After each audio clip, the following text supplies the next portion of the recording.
नमस्कार दोस्तों, GK study with Rakesh में आपका हार्दिक स्वागत है। हम पढ़ रहे थे अल-बिरूनी का हमने देखा था व्यक्तिगत पक्ष। आज देखते हैं दोस्तों अल-बिरूनी का विवरण, यानी किताब है जो किताबुल हिंद, उसका आज विवरण पढ़ेंगे। तो हेडिंग में डालिए दोस्तों अल-बिरूनी। ये वीडियो नंबर 2 है। अगर आपने इससे पहले का वीडियो नहीं देखा है तो वो देख लीजिए दोस्तों। हमने देखा था अल-बिरूनी का व्यक्तिगत पक्ष। आज देखना है इसका विवरण। और विवरण किस किताब का पढ़ना है, तो हमें एक किताब है जिसका नाम है किताबुल हिंद। इस किताब का विवरण देखना है। किताबुल हिंद के बारे में दोस्तों सबसे पहले तो यूपीएससी इस प्रकार का प्रश्न पूछ लेती है कि कथन है स्टैनले लेनपुल का। स्टैनले लेनपुल ने इस किताबुल हिंद के बारे में यानी अल-बिरूनी के बारे में कहा है कि टकराती तलवारों,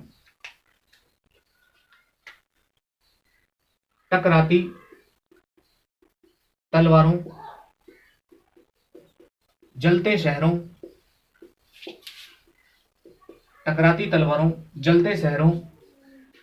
लूटते मंदिरों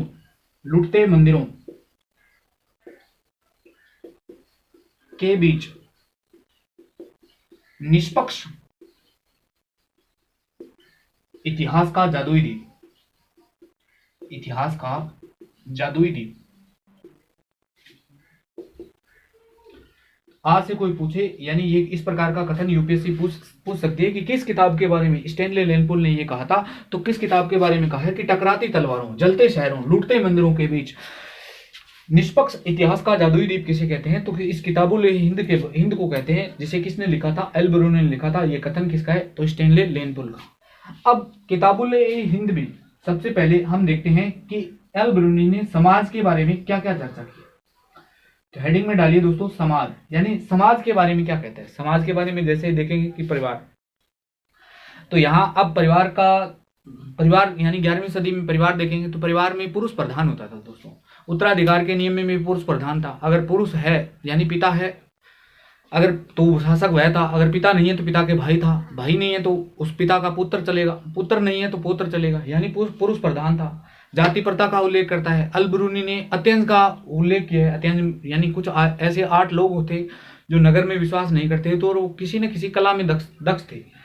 प्लस अल-बिरूनी ने उनके लिए एक खास शब्द का प्रयोग किया जिसका नाम था अल्लम गल्लम। तो वो सब हम समाज में देखते हैं। तो हेडिंग डालिए समाज।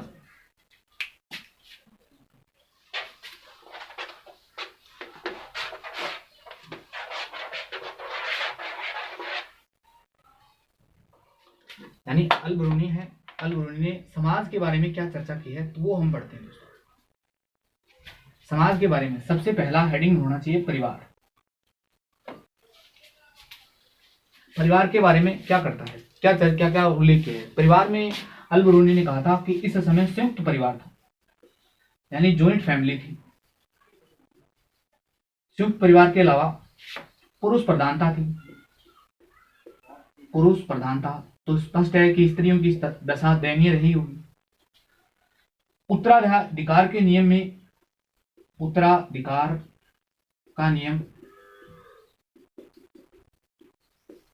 में पुरुष से आगे था। पुरुष में अगर पिता है तो पिता राजा बनेगा, अदरवाइज इसका भाई राजा बनेगा। अगर भाई भी नहीं है तो इस पुरुष का पुत्र बनेगा। अगर पुत्र भी नहीं है तो पौत्र शासक बनता था। तो ये उत्तराधिकार के नियमों की चर्चा करता है। अविवाहिता पुत्री को पिता की संपत्ति का अधिकार। अविवाहिता पुत्री को पिता की संपत्ति का अधिकार, कितनी बड़ी बात है। अविवाहिता पुत्री को पिता की संपत्ति का अधिकार दिया हुआ था। पुत्र के हिस्से का, यानी पुत्र के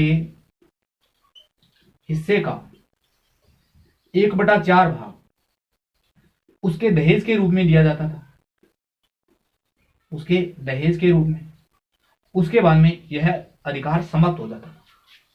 यानी अविवाहित पुत्री है, उसको पिता की संपत्ति का अधिकार था। कब तक था, यानी पहले जब वो पुत्र के हिस्से का 1/4 भाग रखती थी और 1/4 उसे दहेज के रूप में दे दिया जाता था, उसके बाद में उसका संपत्ति में कोई अधिकार नहीं था। तो ये था परिवार। परिवार में इतनी चर्चा करता है। इनके अलावा अल बरूनी ने जाति प्रथा का उल्लेख किया है। अल बरूनी यानी जाति प्रथा।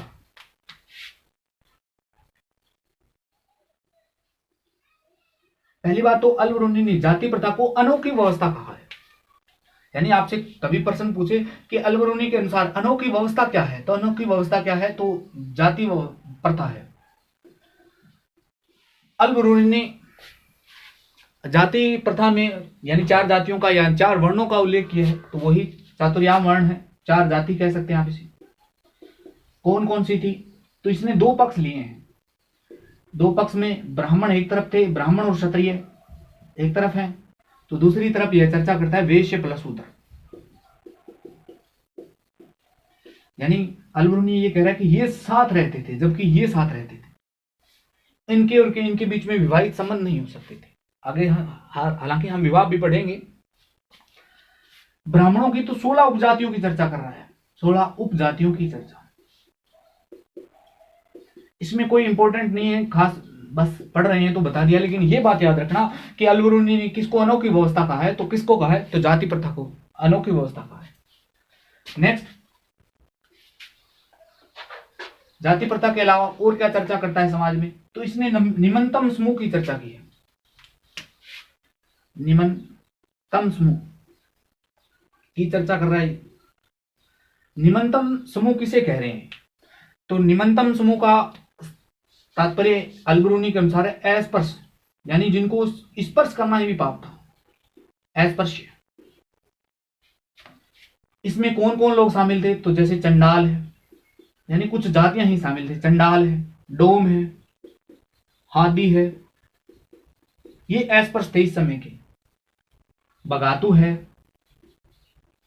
इनके कार्य क्या होते थे, यानी ये जातियां क्या कार्य करती थी, तो मरे जानवरों की खाल निकालती थी, मरे जानवरों की खाल निकालती थी।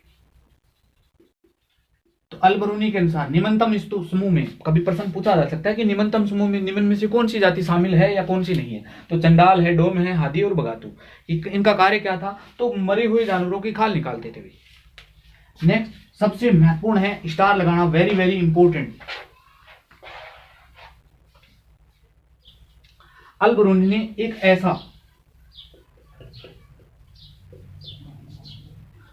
ऐसा समूह जो किसी कार्य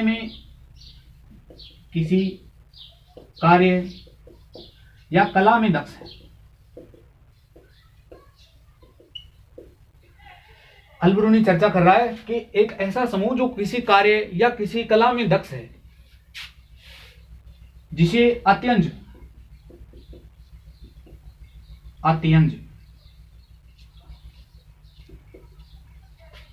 कहा जाता है। अब सबसे महत्वपूर्ण शब्द यही है, अत्यंज।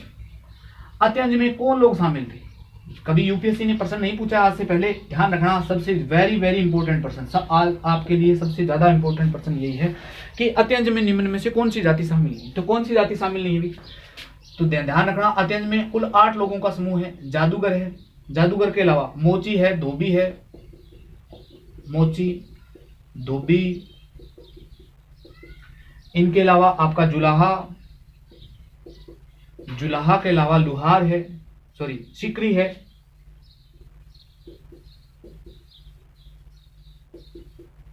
सिकरी के शिकारी है, शिकारी के अलावा नाविक है, मछुआरा है और एक डलिया बनाने वाला। तो सबसे महत्वपूर्ण प्रश्न यही है कि आपसे सीधा प्रश्न पूछा जाएगा। प्रश्न यह रहेगा कि अत्यंज में निम्न में से कौन सी जाति शामिल नहीं है, तो कौन सी, इन 8 का नाम याद होना चाहिए दोस्तों। सबसे पहले कौन सी है, तो जादूगर है, जादूगर है, मोची है, धोबी है, जुलाहा है, शिकारी है, नाविक है, मछुआरा है, डलिया। इस अत्यंज में ये पहली बात तो ये नगर में विश्वास नहीं कर रही है, यानी ये नगर में विश्वास नहीं, या ये नगर में नहीं रहते हैं। इस अत्यंज को अल बरूनी ने एक खास नाम दिया, अल्लम गल्लम। सबसे महत्वपूर्ण है, सीधा प्रश्न पूछा जा सकता है कि अल्लम गल्लम क्या है, तो अल्लम गल्लम यानी अत्यंज है, और अत्यंज में ये 8 लोग शामिल थे जो किसी न किसी कला या किसी कार्य को लेकर दक्ष थे। तो ये प्रश्न सबसे महत्वपूर्ण है समाज में। अगर ये कोई एक प्रश्न पूछा जाए आपसे तो सबसे ज्यादा महत्वपूर्ण यही प्रश्न है। तो नेक्स्ट समाज देखा, अब देखते हैं समाज में स्त्रियों की दशा। इंपॉर्टेंट है दोस्तों, याद कर लेना। सबसे बात विश्वास कर, स्त्रियों की दशा।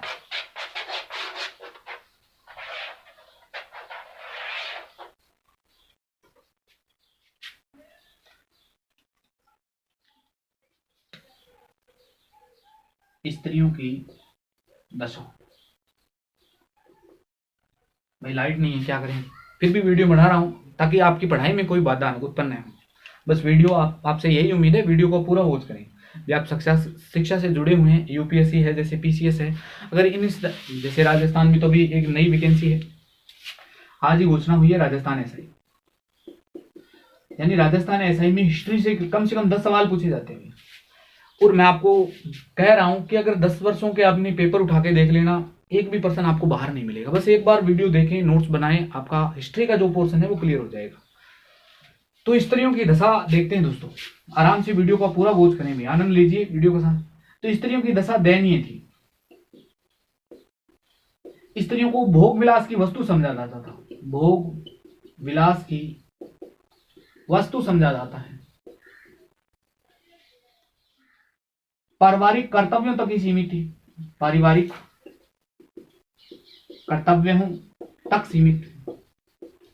आज का समाज भी ऐसा है, वर्तमान में तो खैर डेमोक्रेसी है तो महिलाएं निर्णय लेती है, वर्तमान में तो देश का पीएम है, सीएम है, जो भी है महिला बन सकती है। लेकिन इस समय पारिवारिक कर्तव्यों तक ही सीमित थी। यानी अगर पूरे भारतीय इतिहास को खंगाला जाए तो 2-3 ही, जैसे दिल्ली सल्तनत की अगर प्रथम महिला सुल्तान पूछे तो रजिया सुल्तान। कुछ बहमनी शासकों में से 1-2 महिला ऐसी आती है जो शासक बनती है, लेकिन बाकी विशेषता जितने भी इतिहास के कालखंड रहे हैं, महिलाओं की स्थिति अगर ऋग्वेद काल में, यानी सिंधु घाटी का ऋग्वेद कालीन थे, ऋग्वेद काल में स्त्रियों की दशा, स्त्रियों का स्वर्ण काल कहलाता है। उसके बाद में स्त्रियों की दशा हमेशा से गिरती है। लेकिन ये प्रश्न कभी नहीं पूछा जाएगा, ऋग्वेद वाला जरूर ध्यान रखना। स्त्रियों की दशा इस समय कैसी थी, तो दयनीय थी, भोगविलास की वस्तु समझा जाता है, पारिवारिक कर्तव्यों तक ही सीमित थी, यानी इनके अलावा इनका कोई काम नहीं था। नेक्स्ट है कि इस समय कौन कौन सी कुरीति थी, यानी कौन कौन सी कुप्रथाएं थी। तो इस समय भी सती प्रथा का उल्लेख कर रहा है। बाल विवाह चलता था, बाल विवाह आज भी होता है और कल भी हो रहा था। बाल विवाह का मुख्य कारण क्या है, तो बाल विवाह का मुख्य कारण था अशिक्षा। सती प्रथा का उल्लेख कर रहा है अलगुरमी, तो सती प्रथा भी एक कुप्रथा थी, यानी एक कुरीति थी। तो नेक्स्ट बात करते हैं विवाह की, कि कौन लोग कितने विवाह कर सकते हैं, यानी समाज में ही विवाह की चर्चा कराएं।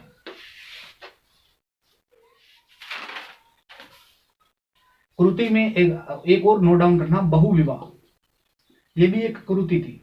बहुविवाह के तहत देखना पड़ेगा कि ब्राह्मण को 4 शादियां करने की अनुमति है, क्षत्रिय को 3, वैश्य को 2 और शूद्र को 1 शादी की अनुमति है।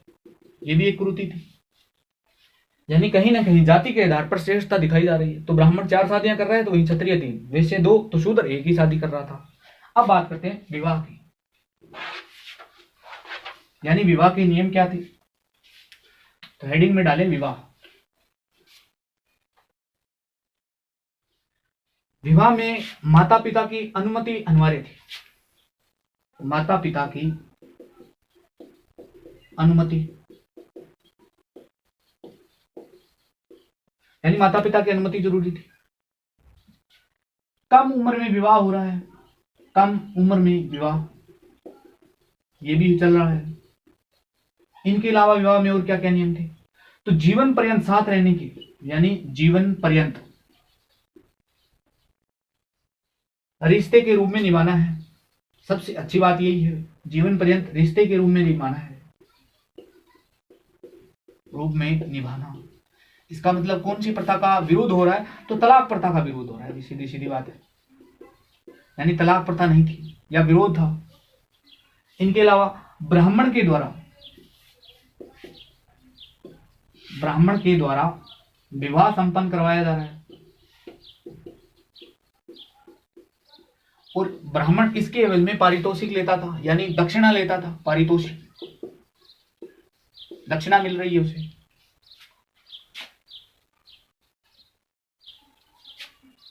सबसे बड़ी कुरीति, विधवा पुनर्विवाह की अनुमति नहीं, विधवा पुनर्विवाह की अनुमति नहीं।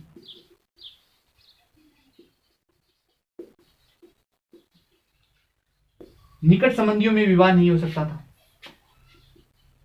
निकट संबंधी में विवाह वर्जित।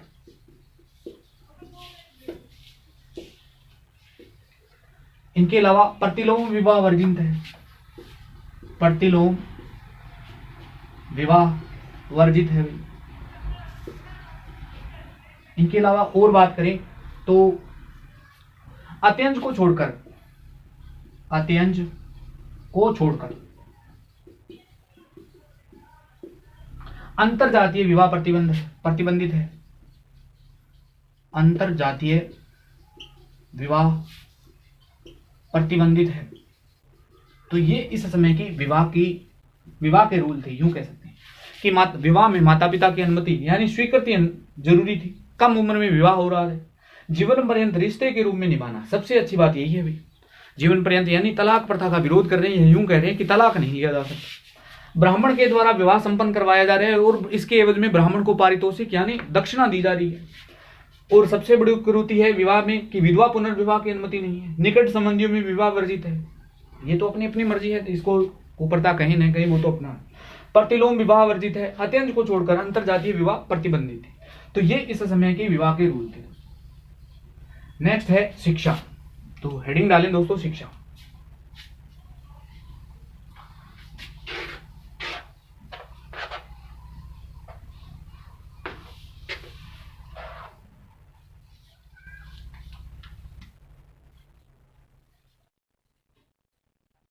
इस समय शिक्षा के केंद्र के रूप में, यानी शिक्षा के केंद्र के रूप में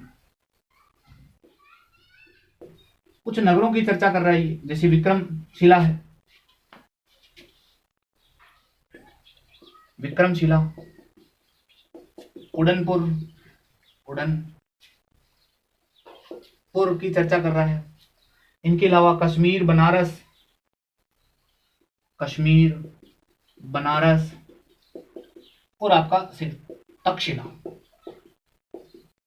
नहीं, नालंदा की चर्चा करता है। यानी शिक्षा के रूप में इस समय की जो यूनिवर्सिटियां थी फेमस, उनकी चर्चा कर रही है। सलेट एवं खड़िया का प्रयोग हो रहा है, सलेट एवं खड़िया का प्रयोग, सलेट एवं खड़िया का प्रयोग भी देखें उत्तर भारत में और दक्षिण भारत में। उत्तर भारत में वृक्षों की छाल का प्रयोग किया जा रहा है, वृक्षों की छाल, और दक्षिण भारत में ताड़ के पत्तों का।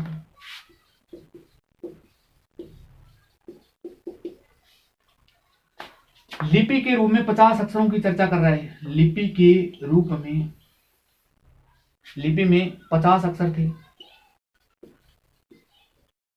इंपॉर्टेंट है दोस्तों, स्टार लगा रहा हूं क्योंकि अगर प्रश्न पूछा जाता है तो यहां से बराबर संभावना है। तो कुछ लिपियों की चर्चा करता है, तो सबसे पहली लिपि है सिद्ध मातृका। सीधा प्रश्न पूछा जाएगा, सिद्ध मातृका लिपि कहां विकसित हुई थी, यानी इसका कौन सा क्षेत्र था। तो कश्मीर, कन्नौज, बनारस में ये लिपि यूज होती थी। कश्मीर, कन्नौज और बनारस, इसमें कौन सी लिपि यूज हो रही है, तो सिद्ध मातृका। मालवा क्षेत्र में, यानी मालवा में कौन सी लिपि का प्रयोग हो रहा है, तो मालवा में नागरी लिपि का प्रयोग हो रहा है, नागरी। गुजरात क्षेत्र में लारी लिपि का प्रयोग है, लारी। अभी भी यूपीएससी मिलाने को आ सकती है, सबसे महत्वपूर्ण है ये, लारी लिपि का प्रयोग है। सिंध में, यानी सिंध क्षेत्र में कौन सी लिपि का प्रयोग है, तो सिंध क्षेत्र में एक लिपि है जिसका नाम है मालवाड़ी लिपि का प्रयोग। और पूर्वोत्तर भारत है, जो पूर्वोत्तर भारत, पूर्वोत्तर भारत में दिरवारी लिपि का प्रयोग हो रहा है। दिरवारी लिपि, तो ये इस समय होने वाली कुछ लिपियां थी, प्रमुख लिपियां हैं जो प्रश्न सीधा पूछा जा सकता है, सीधा कभी मैच करने को आएगा कि लारी लिपि किस क्षेत्र में प्रयोग की जाती थी। तो गुजरात में। मालवा क्षेत्र में कौन सी, तो नागरी। सिंध में कौन सी, तो मालवाड़ी लिपि। पूर्वोत्तर भारत में तो दिरवारी लिपि का प्रयोग हो रहा था। तो शिक्षा के केंद्र के रूप में विक्रमशिला, उदयपुर, कश्मीर, बनारस, नालंदा की चर्चा करता है। स्लेट एवं खड़िया का प्रयोग हो रहा है। उत्तर भारत में वृक्षों की छाल, तो वहीं दक्षिण भारत में ताड़ के पत्तों का प्रयोग किया जा रहा है। लिपि में 50 अक्षर थे और कौन कौन सी लिपि किस क्षेत्र में थी, तो ये शिक्षा में। अभी शिक्षा को कंटिन्यू कर देंगे। विज्ञान के क्षेत्र में बहुत, यानी विज्ञान के क्षेत्र की चर्चा कर रहे हैं शिक्षा में। विज्ञान के प्रत्येक शाखा में असंख्य ग्रंथ है। विज्ञान की प्रत्येक शाखा में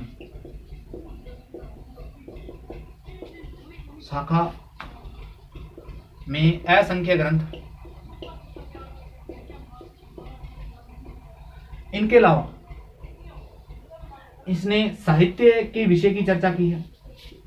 साहित्य के विषय, इसकी भी चर्चा कर रहा है शिक्षा। साहित्य के विषय में कौन कौन से ग्रंथों की चर्चा कर रहा है, तो आपने नाम सुना होगा कुटनीमत्तम, एक ग्रंथ है कुटनीमत्तम। एक ग्रंथ का नाम है सम्यमत्तम। ये कुटनीमत्तम है, इसका मतलब होता है मध्यम विचार, यानी इसका तात्पर्य क्या है, तो मध्यम विचार। और इसका मतलब सम्यमत्तम का वेश्या की आत्मकथा।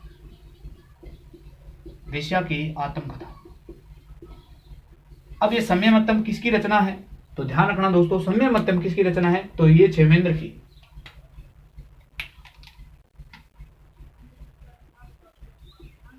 की रचना है। तो वहीं कुटनीमत्तम किसकी रचना है, तो आपसे कोई पूछे तो कुटनी रचना है दामोदर गुप्त की। तो ये था दोस्तों शिक्षा, इस समय का जो शिक्षा था, यानी अल-बरूनी ने अपनी किताब में शिक्षा को लेकर क्या चर्चा की है, तो उसका मैंने पूरा डिटेल से बताया। आगे हम देखेंगे सांस्कृतिक पक्ष, अर्थव्यवस्था कैसी थी, इस समय का स्थापत्य कैसा था, तो वो नेक्स्ट वीडियो में देखेंगे। दोस्तों गर्मी बहुत है, यानी पसीना आप देख सकते हैं किस प्रकार है। मेरी पसीने की हर बूंद से यानी आपको हिसाब देना पड़ेगा। अभी यूपीएससी की तैयारी करते हैं, पीसीएस की तैयारी करते हैं, तो अच्छे से नोट्स बनाना। बार बार आपसे यही कह रहा हूँ कि नोट्स बनाएं, एक बार कोई सी अच्छी गाइड पढ़ें, आपका पेपर हिस्ट्री को जो लेकर बाधाएं उत्पन्न हो रही थी वो सब दूर हो जाएंगी। धन्यवाद दोस्तों, मिलते हैं नेक्स्ट वीडियो में।